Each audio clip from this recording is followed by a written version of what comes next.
ನಿರಂತರ ನೈಜ ಸುದ್ದಿಗಾಗಿ ಜನಪರವಾಣಿ ನ್ಯೂಸ್ ಚಾನೆಲ್ ಅನ್ನು ಲೈಕ್ ಮಾಡಿ, ಶೇರ್ ಮಾಡಿ, ಸಬ್ಸ್ಕ್ರೈಬ್ ಮಾಡಿ, ಪ್ರೋತ್ಸಾಹಿಸಿ.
ಕಟ್ಟುವುದರ ಮೂಲಕ ಮಕ್ಕಳಿಗೆ ಪ್ರೋತ್ಸಾಹಿಸಬೇಕೆಂದು ಪೋಷಕರಿಗೆ ಮತ್ತು ವಿದ್ಯಾರ್ಥಿಗಳಿಂದ ಮೆಮೊರಿ ಸೆಕೆಂಡ್ ವಿದ್ಯಾರ್ಥಿಗಳು ಬೇಗ ಒಂದು Amrutha A standard rangoli Kusuma A standard first Hindi recitation 100 metre running third relay first memory test third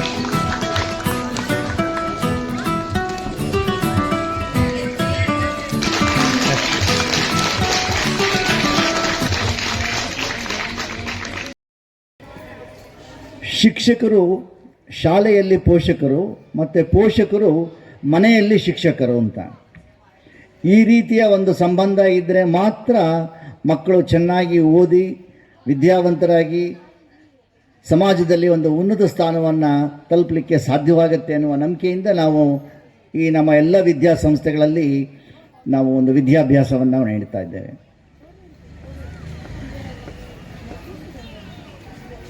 ವಿದ್ಯಾರ್ಥಿಗಳ ಗಮನಕ್ಕೆ ಇವತ್ತು ಜನವರಿ 12ನೇ ತಾರೀಕು ನಮ್ಮ ಭಾರತ ದೇಶದಲ್ಲಿ ರಾಷ್ಟ್ರೀಯ ಯುವ ದಿವಸ ಅಂತ ನಾವು ಇವತ್ತಿನ ದಿನವನ್ನು ಜನವರಿ 12 ನಾವು ಆಚರಿಸ್ತೇವೆ.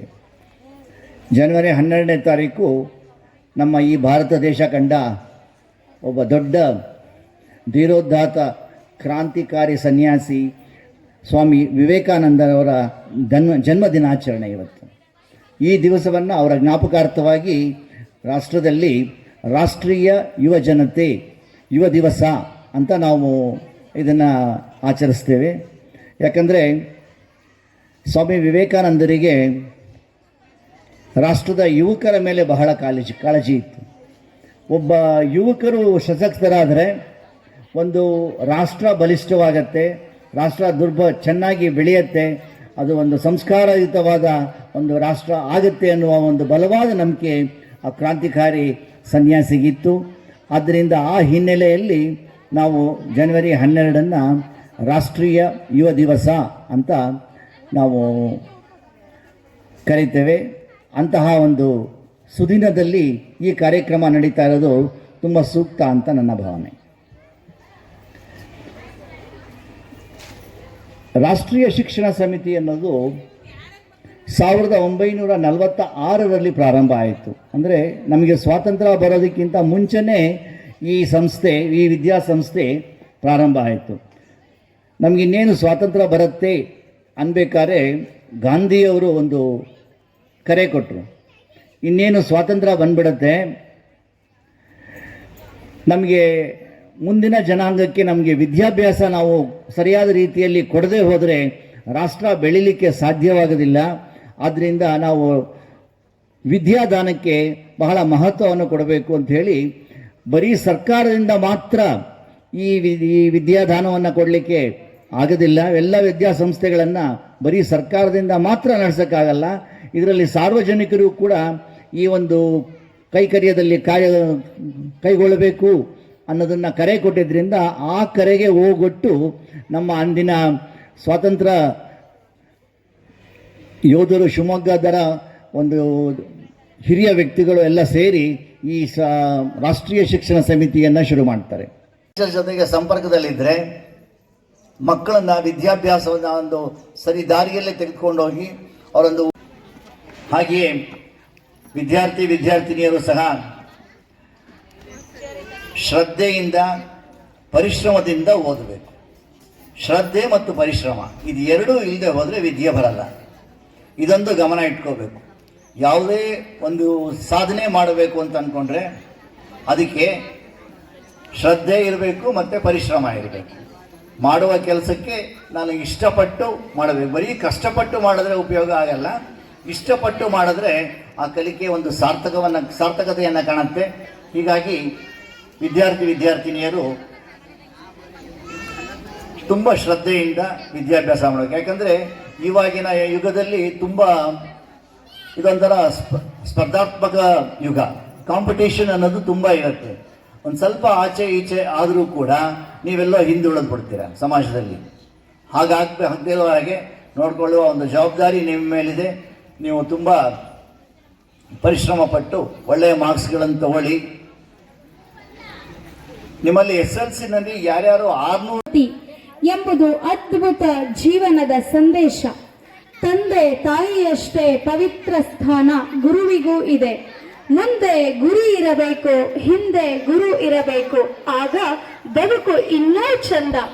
ವರ್ಣ ಮಾತ್ರ ಕಲಿಸಿದ ತಂ ಗುರು ಎಂಬ ಮಾತು ಸಹ ನಮ್ಮಲ್ಲಿದೆ. ಇಂತಹ ಒಂದು ಅದ್ಭುತ ನುಡಿಯೊಂದಿಗೆ ನಮ್ಮ ಶಾಲೆಯಲ್ಲಿ ಅರ್ಪಿತಾ ಕ್ಯೂಜೆ ಇವರೂ ಸಹ ಮಕ್ಕಳನ್ನ ತಮ್ಮ ಒಂದು ಕಲಿಕೆಯ ಗರಡಿಯ ಅಡಿಯಲ್ಲಿ ಮಕ್ಕಳನ್ನ ಪಳಗಿಸಿ ಈ ಒಂದು ಕನ್ನಡದ ಪರೀಕ್ಷಾ ನಡೆಸಲಾಯಿತು. ಈ ಒಂದು ಪರೀಕ್ಷೆಯಲ್ಲಿ ನಮ್ಮ ಶಾಲೆ ರಾಜ್ಯ ಮಟ್ಟದಲ್ಲಿ, ಜಿಲ್ಲಾ ಮಟ್ಟ ಹಾಗೂ ತಾಲೂಕು ಮಟ್ಟದಲ್ಲಿ ಆಗಿದೆ. ಇದರಲ್ಲಿ ಎಲ್ಲ ಮಕ್ಕಳಿಗೂ ಸಹ ಪದಕದ ವಿತರಣೆ ಇರುತ್ತದೆ. ಆದರೆ ಸಮಯದ ಈ ಯುವ ಶಕ್ತಿಯನ್ನ ನಾವು ಅಧ್ಯಾಪಕರಾಗಿ ಯುವ ಶಕ್ತಿಯನ್ನ ಒಂದು ಪ್ರತಿಭಾವಂತ ಯುವ ಶಕ್ತಿಯಾಗಿ ತಯಾರು ಮಾಡೋಣ. ಆ ತಯಾರಿಯಲ್ಲಿ ನಾನು ಸಹ ಕೈ ಜೋಡಿಸ್ತೇನೆ, ನಾನು ನಿಮ್ಮೊಂದಿಗಿದ್ದೇನೆ ಅಂತ ಹೇಳ್ತಾ ನನ್ನೆರಡು ಮಾತುಗಳನ್ನು ಮುಗಿಸ್ತೇನೆ. ವಂದನೆಗಳು. ಹಾಗೆ ನಾವು ಜ್ಞಾನದ ಜ್ಯೋತಿಗಳನ್ನು ಹಚ್ಚಿದ್ದೇವೆ. ಈ ಜ್ಞಾನದ ಜ್ಯೋತಿಗಳು ನಮ್ಮ ಮಕ್ಕಳು. ಅವರ ಬೆಳಕು ಸಹ ಬೆಳಗಬೇಕು. ಹಾಗಾದ್ರೆ ಬೆಳಗ್ಬೇಕಂದ್ರೆ ನಾವೆಲ್ಲ ಏನ್ ಮಾಡಬೇಕು ಅನ್ನೋದು ಪ್ರಶ್ನೆ. ದೀಪದಲ್ಲಿ ಒಂದ್ಸರಿ ಜಗಳ ಶುರುವಾಯ್ತಂತೆ, ಯಾರು ಶ್ರೇಷ್ಠ ಅಂತೇಳಿ. ದೀಪ ಉರಿಲಿಕ್ಕೆ, ಬೆಳಕು ಕಾಣಲಿಕ್ಕೆ ಕಾರಣ ಯಾರು ಅಂತೇಳಿ. ಆ ಬತ್ತಿ ಹೇಳ್ತಂತೆ, ನಾನೇ ಗ್ರೇಟು, ಈ ಬತ್ತಿ ಇಲ್ಲದಿದ್ರೆ ನೀವೆಲ್ಲಿ ದೀಪ ಹಚ್ತೀರಿ, ನಾನು ಬಹಳ ಇಂಪಾರ್ಟೆಂಟ್ ಅಂತ ಹೇಳ್ತಂತೆ. ಎಣ್ಣೆ ಸುಮ್ಮನೆ ಇರಲಿಲ್ಲ. ಎಣ್ಣೆ ಹೇಳ್ತಂತೆ, ಅಲ್ಲಯ್ಯ ಬತ್ತಿ, ನಾನು ಎಣ್ಣೆ ಇಲ್ದಿದ್ರೆ ನೀನೆಲ್ಲಿ ಉರಿತೀಯಾ, ನಾನು ಗ್ರೇಟು ಅಂತ ಹೇಳ್ತಂತೆ. ಕೆಳಗಿದ್ದ ಹಡಂತೆ ಹೇಳ್ತಂತೆ, ಯಾಕ್ರಯ್ಯ ಸುಮ್ಮನೆ ಕಿತ್ತಾಡ್ತೀರಿ, ನಾನಿಲ್ಲ ಅಂತಂದ್ರೆ ನೀವೆಲ್ಲಿ ಇರ್ಲಿಕ್ಕೆ ಸಾಧ್ಯ, ನಾನು ತುಂಬಾ ಇಂಪಾರ್ಟೆಂಟ್ ಅಂತ ಹೇಳ್ತಂತೆ. ಬೆಳಕು ಉರಿತಿತ್ತಂತೆ, ಅಲ್ಲಯ್ಯ ನಾನು ಉರಿದೆ ಅಂದ್ರೆ ನಿಮ್ಗೆ ಅಸ್ತಿತ್ವವೇ ಇಲ್ಲ, ನಾನು ತುಂಬಾ ಇಂಪಾರ್ಟೆಂಟ್ ಅಂತಂತೆ. ಅಲ್ಲೇ ಸುಳ್ದಾಡ್ತಿದ್ದ ಗಾಳಿ ಕೇಳಿಸ್ಕೊತಂತೆ ಇವ್ರ ಗಲಾಟೆನ. ಯಾಕ್ರಯ್ಯ ಸುಮ್ಮನೆ ಕಿತ್ತಾಡ್ತೀರಿ, ನಾನಿಲ್ಲ ಅಂದ್ರೆ ನೀವು ಹೊತ್ಕೊಳ್ಳೋದೇ ಇಲ್ಲ ಅಲ್ಲಯ್ಯ, ಅಥವಾ ಜೋರ ಊದಿದ್ರು ಸಾಕಲ್ಲ, ಆರೋಗ್ಬಿಡ್ತಾರಲ್ಲ, ನೀವೆಲ್ಲ ಇದ್ರೂ ಉಪಯೋಗ ಇಲ್ಲ, ನಾನು ತುಂಬಾ ಇಂಪಾರ್ಟೆಂಟ್ ಅಂತಂತೆ. ದೀಪ ಹೊಡೆದೋಯ್ತಂತೆ, ಎಣ್ಣೆ ಹರಿದೋಯ್ತಂತೆ, ಬತ್ತಿ ದೀಪ ಆರೋಯ್ತಂತೆ. ಹಾಗೆ ನಮ್ಮ ಬದುಕಿಗೆ ಬೆಳಕಿಗೆ ಯಾರು ಕಾರಣ ಅಂತ ಪ್ರಶ್ನೆ ಕೇಳ್ಕೊಂಡ್ರೆ ನೀವು ಎಲ್ಲರೂ ಕಾರಣ. ಆ ಬೆಳಕಿಗೆ ಬತ್ತಿ ಮಾತ್ರ ಕಾರಣ ಅಲ್ಲ, ಎಣ್ಣೆ ಮಾತ್ರ ಕಾರಣ ಅಲ್ಲ, ದೀಪ ಮಾತ್ರ ಕಾರಣವಲ್ಲ, ಗಾಳಿ ಮಾತ್ರ ಕಾರಣವಲ್ಲ. ಅವೆಲ್ಲವೂ ಸೇರಿದಾಗ ಮಾತ್ರ ಬೆಳಕು ಹೇಗೆ ಮೂಡ್ತದೋ ಹಾಗೆ ನಮ್ಮ ಮಕ್ಕಳ ಬದುಕಿನ ಬೆಳಕು ಮೂಡ್ಬೇಕಂದ್ರೆ ನೀವು ಸಮಾಜ, ಶಿಕ್ಷಕರು, ಪೋಷಕರು ಎಲ್ಲರೂ ಒಟ್ಟಾಗಿ ದುಡಿಬೇಕು. ಒಟ್ಟಾಗಿದ್ರೆ ಮಾತ್ರ ಆ ದೀಪದ ಬೆಳಕು ಮೂಡ್ಲಿಕ್ಕೆ ಸಾಧ್ಯ. ಮನೇಲಿ ಏನಾದ್ರು ತಪ್ಪು ಮಾಡಿದ್ರೆ ನಾವು ಕೇಳ್ತೀವಿ ಏನಂತ ಗೊತ್ತಾ, ಶಾಲೆಯಲ್ಲಿ ಇದನ್ನ ಹೇಳ್ಕೊಟ್ಟಿರೋದು ನಿನಗೆ. ಅಕಸ್ಮಾತ್ ಶಾಲೆಯಲ್ಲಿ ತಪ್ಪು ಮಾಡಿದ್ರೆ ನಾವೇನು ಹೇಳ್ತೀವಿ, ಮನೇಲಿ ಇದನ್ನ ಹೇಳ್ಕೊಟ್ಟಿದ್ ನಿನಗೆ. ಹಾಗಾದ್ರೆ ಯಾರ ಜವಾಬ್ದಾರಿ ಅಂತ ನಾವು ನಮ್ಮ ಜವಾಬ್ದಾರಿಗಳನ್ನ ಬೇರೆಯವ್ರ ಮೇಲೆ ಎತ್ತಾಕಿ ನಾವು ನುಳಿಸ್ಕೊಳ್ತಾ ಇದ್ದೇವೆ ಅಂತ. ಮಗು ಶಾಲೆಯಲ್ಲಿ ಏನ್ ಮಾಡ್ತಿದೆ ಅಂತ ಪೋಷಕರಿಗೆ ಗೊತ್ತಾಗ್ಬೇಕು, ಟೀಚರ್ಸ್ ಮನೆಯಲ್ಲಿ ಮಗು ಏನ್ ಮಾಡ್ತಿದೆ ಅಂತ ಟೀಚರ್ಸಿಗೆ ಗೊತ್ತಾಗ್ಬೇಕು. ಆಗ ಗೊತ್ತಾದಾಗ ಮಾತ್ರ ಮಗುವಿನ ತಪ್ಪುಗಳನ್ನ ತಿದ್ದಿ ಅವನ ಬದುಕಿನ ಬೆಳಕನ್ನ ಬೆಳೀಲಿಕ್ಕೆ ಸಾಧ್ಯ. ಕೇವಲ ಎಕ್ಸಾಮ್ ನಲ್ಲಿ ಪಾಸ್ ಆಗೋದು ಅಷ್ಟೇ ನಮ್ದು ಉದ್ದೇಶ ಅಲ್ಲ, ಅವನ ಬದುಕಿನಲ್ಲೇ ಗೆಲ್ಲಬೇಕಲ್ಲ. ಆ ಬದುಕಿನಲ್ಲೇ ಗೆಲ್ಲಲಿಕ್ಕೆ ನಾವೆಲ್ಲರೂ ಸೇರಿ ಸಪೋರ್ಟಿವ್ ಆಗಿದ್ರೆ ಖಂಡಿತವಾಗೂ ಅವರ ಬದುಕಿನ ಬೆಳಕನ್ನ ಕಾಣಲಿಕ್ಕೆ ಸಾಧ್ಯ. ಅದು ನಮ್ಮ ಉದ್ದೇಶ. ಮಕ್ಕಳಿಗೆ ನಾವು ಎಲ್ಲರಿಂದಲೂ ಪಾಠ ಕಲಿಯುವಂತಹ ಗುಣವನ್ನ ಹೇಳಿಕೊಡ್ಬೇಕು. ನಮ್ಮಲ್ಲಿ ಈಗ ಎಲ್ಲರಿಗೂ IQ ಬಗ್ಗೆ ಮಾತಾಡ್ತೀವಿ ನಾವು, ಇಂಟೆಲಿಜೆಂಟ್ ಕೋಶೆಂಟ್ ಅಂತ, ಬುದ್ಧಿಮತ್ತೆ ಅಂತ. ಈಗ ಬುದ್ಧಿಮತ್ತೆ ಬಗ್ಗೆ ಮಾತಾಡ್ತಾ ಕೃತಕ ಬುದ್ಧಿಮತ್ತೆ ಬಂದಾಗಿದೆ, ಆರ್ಟಿಫಿಷಿಯಲ್ ಇಂಟೆಲಿಜೆನ್ಸ್ ಅಂತ. ಅದು ಇನ್ನೂ ಯಾವ್ಯಾವ ಮಟ್ಟಕ್ಕೆ ನಮ್ಮನ್ನು ಕರ್ಕೊಂಡು ಹೋಗುತ್ತೆ ಗೊತ್ತಿಲ್ಲ. ನಮ್ಮ ಮಕ್ಕಳ IQ ಚೆನ್ನಾಗಿ ಆಗ್ತಿದೆ, ಆದ್ರೆ ಇನ್ನೊಂದಿದೆ EQ ಅಂತೇಳಿ, ಎಮೋಷನಲ್ ಕೋಶೆಂಟ್ ಅಂತ ಕರಿತೀವಿ ಅದನ್ನ ನಾವು. ಆ ಎಮೋಷನಲ್ ಕೋಶೆಂಟ್ ಅಲ್ಲಿ ನಮ್ಮ ಮಕ್ಕಳು ಬಹಳ ವೀಕ್ ಆಗ್ತಿದ್ದಾರೆ ಅಂತ. ನಮ್ಮ ಮಕ್ಕಳು ಎಲ್ಲರಿಗೂ ಗೆಲ್ತಾ ಇದ್ದಾರೆ, ಆದ್ರೆ ಸೋಲೋದನ್ನು ಮರ್ತು ಬಿಟ್ಟಿದ್ದಾರೆ. ಜೀವನದಲ್ಲಿ ಒಂದು ಸಣ್ಣ ತಪ್ಪಾಗ್ಲಿ, ಒಂದು ಸಣ್ಣ ಸೋಲಾಗ್ಲಿ, ಅವರು ಬದುಕಲಿಕ್ಕೆ ಸಾಧ್ಯವಿಲ್ಲ ಅನ್ನುವ ಮಟ್ಟಿಗೆ ನಡುಗಿ ಹೋಗ್ತಾರೆ, ಅಲಗಿ ಹೋಗ್ತಾರೆ. ಗೆದ್ದಾಗ ಬೆನ್ನು ಚಪ್ಪಿಸೋಣ, ಸೋತಾಗ ಅವನು ಸಾಮರ್ಥ್ಯದಿಂದ ಎದ್ದು ನಿಲ್ಲುವಂತ ಶಕ್ತಿಯನ್ನು ನಾವು ಕಲಿಸಬೇಕಾಗಿದೆ. एनलार्जमेंट ऑफ माइंड होगा, तभी हम दूसरा का बारे में सोच सकते हैं, दूसरे को भी रिस्पेक्ट कर सकते हैं, करेंगे। और इसको करने के लिए हम लोग ज़्यादा से ज़्यादा मेडिटेशन योगा को हम लोग फॉलो करना है। और इतना करके मेरा वक्तव्य समाप्त करते हैं। नमस्कार। ಕಾರ್ಯಕ್ರಮಗಳನ್ನ ನಿಮಗೂ ಕೂಡ ಒಂದು ಸ್ಟೇಜ್ ಮೇಲೆ ಪರ್ಫಾರ್ಮೆನ್ಸ್ ಮಾಡೋದಕ್ಕೂ ಕೂಡ ಜೊತೆಯಾಗಿ ಒಂದು ವರ್ಷದಲ್ಲಿ ತಾವೆಲ್ಲರೂ ಕೂಡ ಮಾಡಿರ್ತಕ್ಕಂಥ ಒಂದು ವಿದ್ಯಾಭ್ಯಾಸ ಆಗಿರ್ಬೋದು, ಆಟೋಟ ಆಗಿರ್ಬೋದು, ತಮ್ಮ ಪ್ರತಿಭೆಯನ್ನ ಬೇರೆ ಮಕ್ಕಳುಗಳ ಜೊತೆಗೆ, ತಮ್ಮ ತಂದೆ ತಾಯಿಗಳ ಜೊತೆಗೆ, ಬಂದಿರತಕ್ಕಂಥ ಅಜ್ಜ ಅಜ್ಜಿಗಳ ಜೊತೆಗೆ ತೋರಿಸ್ಕೊಳ್ಳೋದಕ್ಕೆ ಏನಾದ್ರು ಒಂದು ಅವಕಾಶ ಇದೆ ಅಂತ ಹೇಳಿದ್ರೆ ಅದು ಸ್ಪೋರ್ಟ್ಸ್ ಡೇ ಮತ್ತು ಆನ್ಯುವಲ್ ಡೇ ಅಂತಕ್ಕಂಥದ್ದನ್ನು ಕೂಡ. ಈ ಸಂದರ್ಭದಲ್ಲಿ ತಾವೆಲ್ಲರೂ ಕೂಡ ಬಹಳಷ್ಟು ತಯಾರಿಯನ್ನ, ಮಕ್ಕಳುಗಳಿಗೆ ಯಾವ ರೀತಿ ಹಬ್ಬ ಇರ್ತದೋ ಅದೇ ರೀತಿ ಟೀಚರ್ಸ್ಗಳಿಗೂ ಕೂಡ ಹಬ್ಬ. ಯಾಕಂತ ಹೇಳಿದ್ರೆ ಮ್ಯಾನೇಜ್ಮೆಂಟ್ ಮುಂದೆ ನಾವು ನಮ್ಮ ಶಾಲೆ, ನಮ್ಮ ಸಂಸ್ಥೆಯಲ್ಲಿ ಯಾವ ರೀತಿ ನಾವು ನಡೆಸ್ಕೊಂಡು ಬಂದಿದ್ದೀವಿ ಅಂತಕ್ಕಂಥದ್ದನ್ನು ಕೂಡ ಅವರಿಗೂ ಒಂದು ಹಬ್ಬ. ಆದರೆ ಪೇರೆಂಟ್ಸಿಗೆ ಎಲ್ಲೋ ಮಕ್ಕಳುಗಳು TV ಮುಂದೆ ಡ್ಯಾನ್ಸ್ ಮಾಡಿರೋದನ್ನ ನೋಡಿರ್ತೀವಿ, ಮನೆಯಲ್ಲಿ ಮೊಬೈಲ್ ಹಾಡು ಹಾಕ್ಬೇಕಾದ್ರೆ ಡ್ಯಾನ್ಸ್ ಮಾಡಿರೋದನ್ನ ನೋಡಿರ್ತೀವಿ, ಸಣ್ಣ ಮಕ್ಕಳುಗಳು ಹಾಲಲ್ಲಿ ಡ್ಯಾನ್ಸ್ ಮಾಡಿರೋದನ್ನು ನೋಡಿರ್ತೀವಿ. ಒಂದು ವೇದಿಕೆಯ ಫಿಯರ್ನ ಬಿಟ್ಟು, ಒಂದು ವೇದಿಕೆ ಅಂತ ಹೇಳಿದ್ರೆ ಬಹಳಷ್ಟು ಜನಕ್ಕೆ ವೇದಿಕೆ ಮೇಲೆ ಬಂದು ಡ್ಯಾನ್ಸ್ ಮಾಡ್ತಾರೆ ಅಂತ ಹೇಳಿದ್ರೆ ಆ ಒಂದು ಫಿಯರ್ ಇರ್ತದೆ. ಆ ಫಿಯರನ್ನು ಬಿಟ್ಟು ನಮ್ಮ ಮಕ್ಕಳು ಡ್ಯಾನ್ಸ್ ಮಾಡ್ತಾ ಇದ್ದಾರೆ ಅಂತ ಹೇಳಿದ್ರೆ ನಮಗೆ ಯಾವ ಅವಕಾಶವನ್ನು ಸಿಕ್ಕಿಲ್ಲೋ ಅದು ನಮಗೆ ಅವಕಾಶ ಸಿಕ್ಕಿದೆ ಅಂತ ಹೇಳಿದ್ರೆ ಇದೇ ಸಂಪೂರ್ಣ ಆನ್ಯುವಲ್ ಡೇಯ ಒಂದು ಸಂಪೂರ್ಣ ಮಹತ್ವ ಅಂತಕ್ಕಂಥದ್ದನ್ನು ಕೂಡ ಈ ಸಂದರ್ಭದಲ್ಲಿ ಹೇಳೋದಕ್ಕೆ ಇಷ್ಟಪಡ್ತಾ ಇದ್ದೀನಿ. ನಾನು ಯಾಕೆ ಹೇಳ್ತಿದ್ದೀನಿ ಅಂದರೆ, ನಾನು ಹಾಸ್ಟೆಲ್ ಸೂಪರಿಂಟೆಂಡೆಂಟ್ ಆಗಿದ್ದೆ.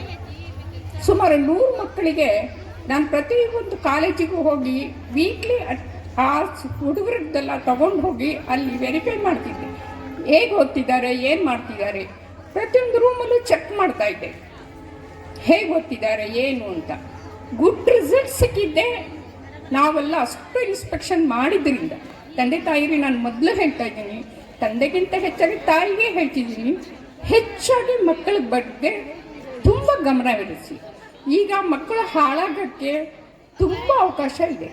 ಅದನ್ನು 1 ವರ್ಷ, ಒಂದು 18 ವರ್ಷದವರೆಗೂ ಅವರಿಗೆ ಕಾವಲಾಗಿ ಅವ್ರನ್ನ ಒಂದು ಲೈನಿಗೆ ಬಿಟ್ಟರೆ ಮತ್ತೆ ಅವರು ನಿಮ್ಮನ್ನೇ ಸಾಕ್ತಾರೆ, ಒಳ್ಳೆ ದೇಶಕ್ಕೊಂದು ಒಳ್ಳೆ ಪ್ರಜೆ ಆಗ್ತಾನೆ ಅಂತ ಹೇಳ್ತಿದ್ದೀನಿ.